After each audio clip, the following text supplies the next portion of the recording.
ओम शांति। आज है 25 अगस्त 2022 के ईश्वरीय महावाक्य। आज बाबा ने कहा, मीठे बच्चे, तुम संगम युगी ब्राह्मणों का धर्म और कर्म है ज्ञान अमृत पीना और पिलाना। तुम नरकवासी को स्वर्गवासी बनाने की सेवा करते हो। प्रश्न है, तुम ब्राह्मणों को कर्मों की किस गुह्य गति का ज्ञान मिला है? बाबा कहते, अगर बाप का बनने के बाद कभी भी अपनी कर्मेंद्रियों से कोई पाप कर्म किया तो एक पाप का 100 गुना दंड पड़ जाएगा।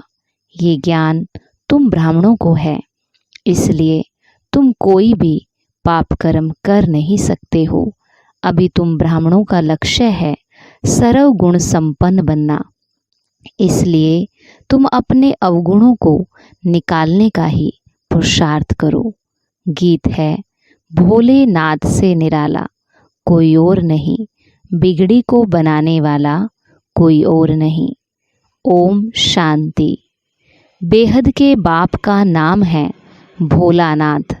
जरूर मनुष्य से देवता बनाने वाला भी वही है। मनुष्य तो सब हैं आसुरी संप्रदाय। वह मनुष्य को देवता बना न सके, उनके लिए ही गाया हुआ है। मनुष्य से देवता किए करत ना लागी वार।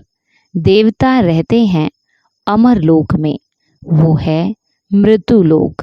जरूर बाप आकर मृत्यु लोक में अमर कथा सुनाएंगे अमर बनाने के लिए। अब मनुष्य से देवता किए करत ना लागी वार, ये किसको कहा जाए? बाबा कहते, जरूर शूद्रों को ही एडाप्ट करता होगा ना, तो कहेंगे शूद्र वर्ण के मनुष्यों को ब्राह्मण वर्ण में ले आते हैं। इतने सभी बच्चे कहते हैं कि हम ब्रह्मा कुमार ब्रह्मा कुमारी हैं, ब्रह्मा की संतान हैं, प्रजापिता हैं, तो उनको जरूर धर्म के बच्चे होंगे। मुख वंशावली है तो भी जरूर मात पिता चाहिए ना। मम्मा की भी मुख वंशावली कहेंगे, मम्मा की भी मुख वंशावली तो दादे की भी मुख वंशावली ठहरी। कुक वंशावली का यहाँ नाम ही नहीं। वह कलयुगी ब्राह्मण है कुक वंशावली, और तुम ब्राह्मण हो मुख वंशावली।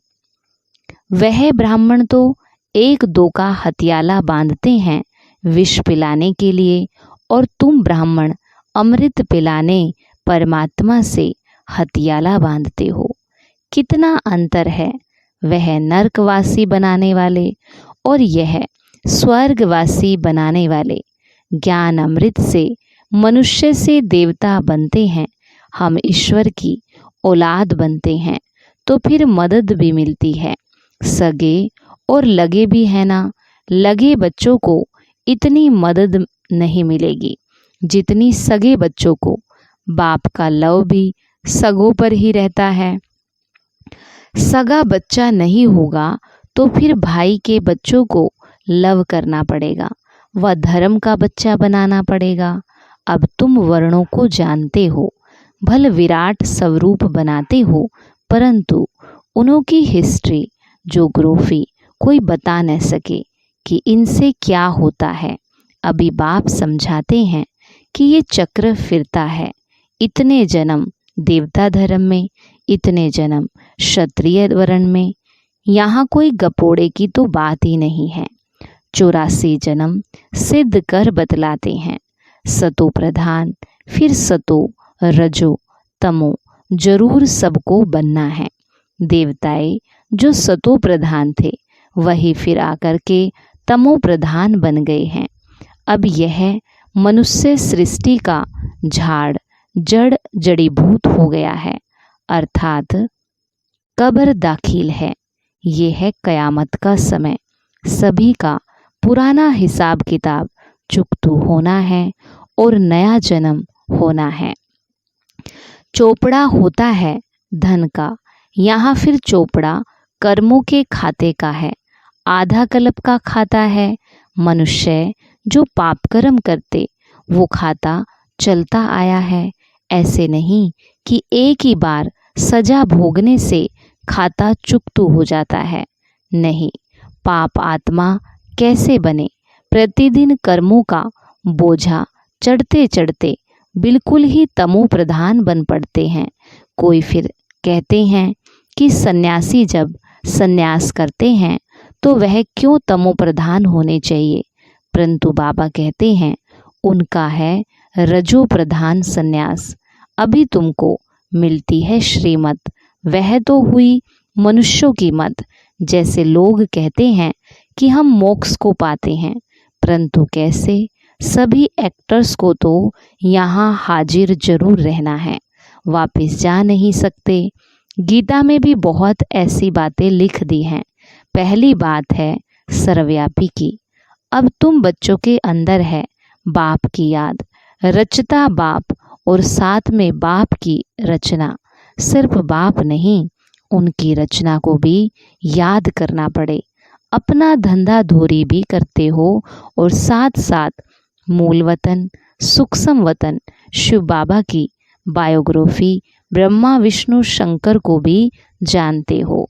फिर संगम युग के जगत अम्बा जगत पिता को भी जान लिया है। जगत अम्बा सरस्वती गाई जाती है, उनके चित्र अनेक हैं, वास्तव में मुख्य एक है, जगत अम्बा सरस्वती। यह ब्रह्मा व्यक्त है जो अव्यक्त बनता है। अव्यक्त के बाद वह ब्रह्मा फिर साकार महाराजा श्री नारायण बनते हैं। फिर 84 जन्म शुरू होते हैं। अब तुम धंधा धोरी भी करते रहते हो तो कर्मेंद्रियों से ऐसा कोई पाप कर्म नहीं करना जो विकर्म बन जाए, नहीं तो सर्वगुण संपन्न बन नहीं सकेंगे। बाबा कहते गाते हैं ना कि मुझ निर्गुण हारे में कोई गुण नाही। इस समय है ही झूठ खंड, सचखंड स्थापन करने वाला एक बाबा ही है। इस समय सभी मनुष्य मात्र निधन के बन पड़े हैं। अभी तुम बच्चों में कोई भी अवगुण नहीं होना चाहिए। सबसे पहला अवगुण है देह अभिमान का। देही अभिमानी बनने में बहुत मेहनत है। देह अभिमान के कारण ही और सब विकार आते हैं। अहंकार है पहला नंबर शत्रु। बाप डायरेक्ट कहते हैं कि लाडले बच्चे देह का अहंकार छोड़ो, मुझे तो देह है ही नहीं। मैं इन आर्गन्स के द्वारा आकर के बतलाता हूँ, तुम इन आर्गन्स से सुनते हो और समझते हो। अब बेहद का बाप मत देते हैं कि मुझे याद करो तो तुम्हारे विकर्म विनाश हो जाएं। कोई भी ऐसा पाप कर्म नहीं करो जो बदनामी हो और पद भ्रष्ट हो जाए। बाबा कहते बच्चे तुम्हें कोई भी राजयोग सिखलाए स्वर्ग का मालिक बना नहीं सकते। अब बाप तुमको सच समझाते हैं। तुम सत्य के संग में बैठे हो। सच सुनने और सचखंड का मालिक बनने के लिए उनका नाम ही है ट्रुथ, सच्चा ज्ञान सागर।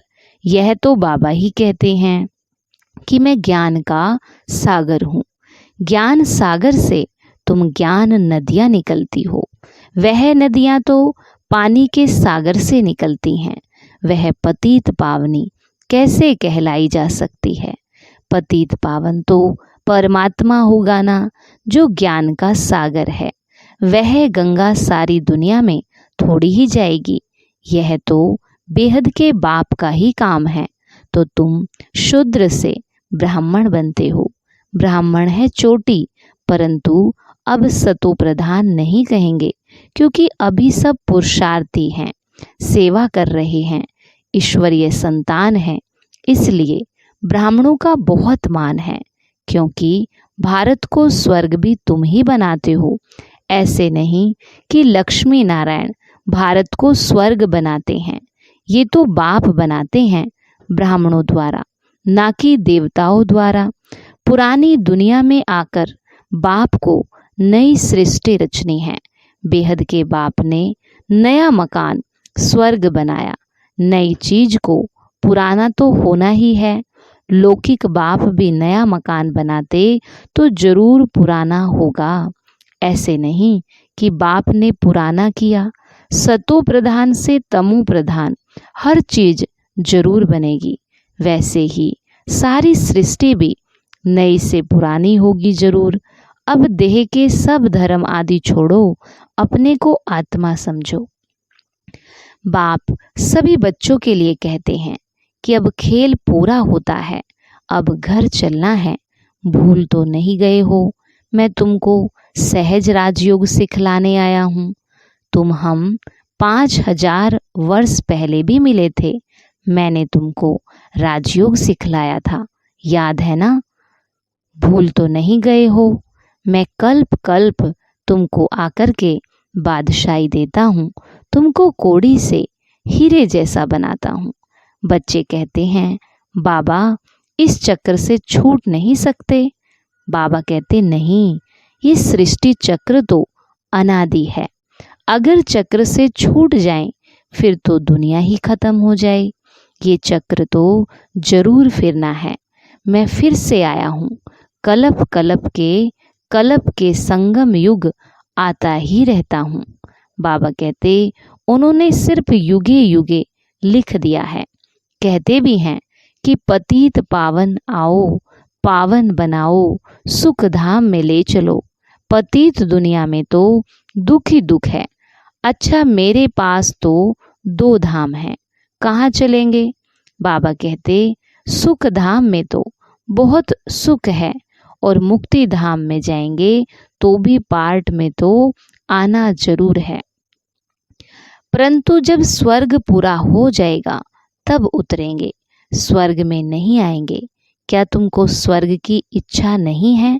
तुम नरक में माया के राज्य में ही आने चाहते हो। उस समय भी पहले सतो होगा, फिर रजो, फिर तमो होगा। जो पवित्र आत्मा आती है वो पहले दुख पा न सके, आने से ही थोड़ी पाप करेंगे। परंतु आत्मा को सतो रजो तमो से पास करना है। इस चक्र को भी समझना है। अभी तुम फाइनल अवस्था में नहीं जा सकेंगे। स्कूल में भी 12 मास के बाद इम्तिहान फाइनल होता है ना।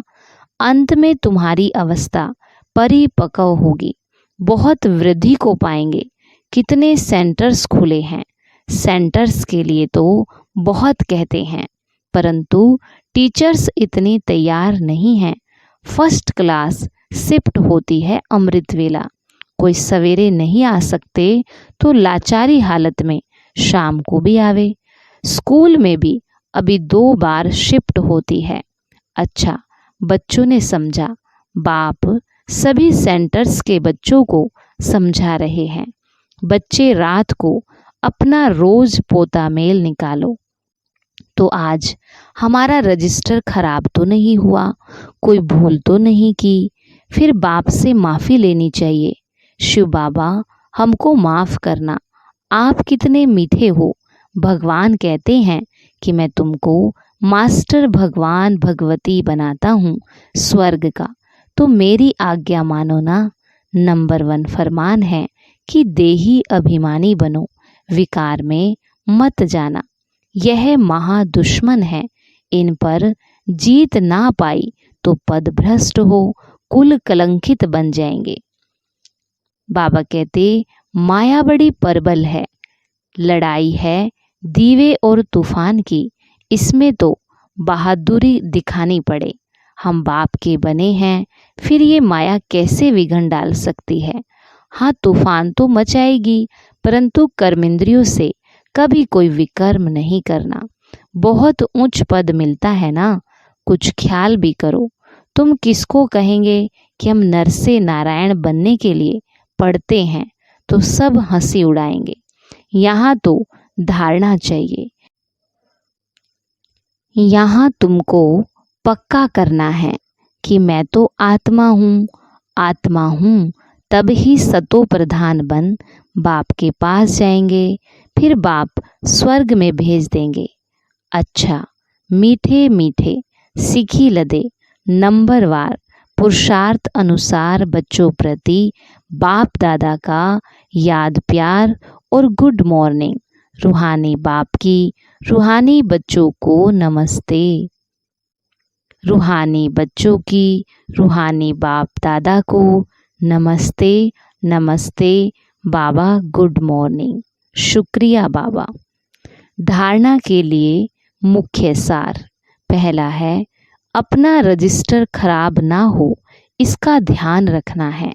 बाप की आज्ञा मान देही अभिमानी बनना है। कर्मेंद्रियों से कोई भी भूल नहीं करनी है। दूसरा, सर्वगुण संपन्न बनने के लिए कर्मेंद्रियों से ऐसा कोई पाप कर्म ना हो जाए जिसका विकर्म बन जाए। पुराना हिसाब किताब चुकतू करना है। वरदान, अपने भाग्य की स्मृति से सदा खुशी में डांस करने वाले खुश नसीब भव। अपने भाग्य की स्मृति से सदा खुशी में डांस करने वाले खुश नसीब भव। बाबा कहते, अमृत वेले से रात तक आप ब्राह्मण बच्चों को जो श्रेष्ठ भाग्य मिला है उस भाग्य की लिस्ट सदा सामने रखो और यही गीत गाते रहो, वहाँ मेरा श्रेष्ठ भाग्य जो भाग्य विधाता ही अपना हो गया। इसी नशे में सदा खुशी की डांस करते रहो। कुछ भी हो जाए, मरने तक की बात भी आ जाए, लेकिन खुशी नहीं जाए। शरीर चला जाए कोई हर्जा नहीं, लेकिन खुशी नहीं जाए। स्लोगन, हर्षित मुख रहना है तो साक्षीपन की सीट पर बैठ दृष्टा बनकर हर खेल को देखते चलो। हर्षित मुख रहना है तो साक्षीपन की सीट पर बैठ दृष्टा बन हर खेल को देखते चलो। आज का हमारा स्वमान है, मैं खुश नसीब आत्मा हूँ। मैं खुश नसीब आत्मा हूँ। आज दादी प्रकाश मणि जी के 15वें स्मृति दिवस पर उनके अनमोल महावाक्य संपन्नता व संपूर्णता के समीपता की निशानियाँ। दादी कहती, आत्मा जितना संपन्न बनती जाएगी उतना मनसा वाचा कर्मणा में कोई भी सूक्ष्म विकार नहीं रहेगा। उन्हें संपूर्णता की मंजिल समीप दिखाई देगी। दूसरा है, मन वचन कर्म से सदा अहिंसक रहेंगे। कभी किसी को ना दुख देंगे ना दुख लेंगे। जब दुख देना और दुख लेना समाप्त हो जाता है तब संपूर्णता समीप आती है। तीसरा है, जो संपूर्णता के समीप होगा वह बेहद का वैरागी होगा। उसका कहीं पर भी लगाव नहीं होगा। सबसे ममत्व टूट जाएगा। वह सबके बीच में रहते भी न्यारा और प्यारा रहेगा। चौथा है, उन्हें कोई भी पुरानी वस्तु तत्वों सहित अपनी तरफ आकर्षित नहीं करेगी। वो सदा एक बाप की ही आकर्षण में रहेगा। बुद्धि में एक बाप की याद अर्थात एकाग्र वृत्ति होगी। पांचवा है, वो खुद से भी संतुष्ट होगा, औरों को भी संतुष्ट करेगा। उसका पढ़ाई की चारों सब्जेक्ट पर पूरा ध्यान होगा। आगे है, उनकी साक्षीपन की स्टेज रहेगी। सदा साथी का साथ अनुभव होगा। देह अभिमान की बुद्धि से अथवा पुरानी चाल चलन से किसी को भी दुख नहीं देगा। दृष्टि वृत्ति में रूहानियत और अलौकिकता होगी। आगे है, प्योरिटी में फुल होगा। सिर्फ ब्रह्मचर्य नहीं लेकिन ब्रह्माचारी होगा।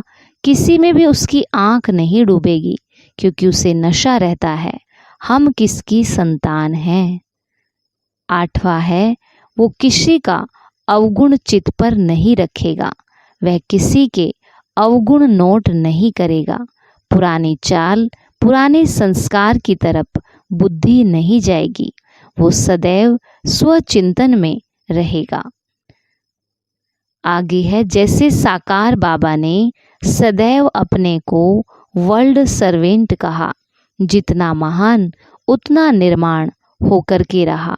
निराकार, निरअहंकारी, निर्विकारी। वैसे सदैव अपने को सेवाधारी समझना, यह भी संपूर्णता की निशानी है। और 10वां है, वह अपने को सदैव निमित्त समझेगा। महिमा को कभी स्वीकार नहीं करेगा। महिमा होगी जरूर क्योंकि सेवा की है, लेकिन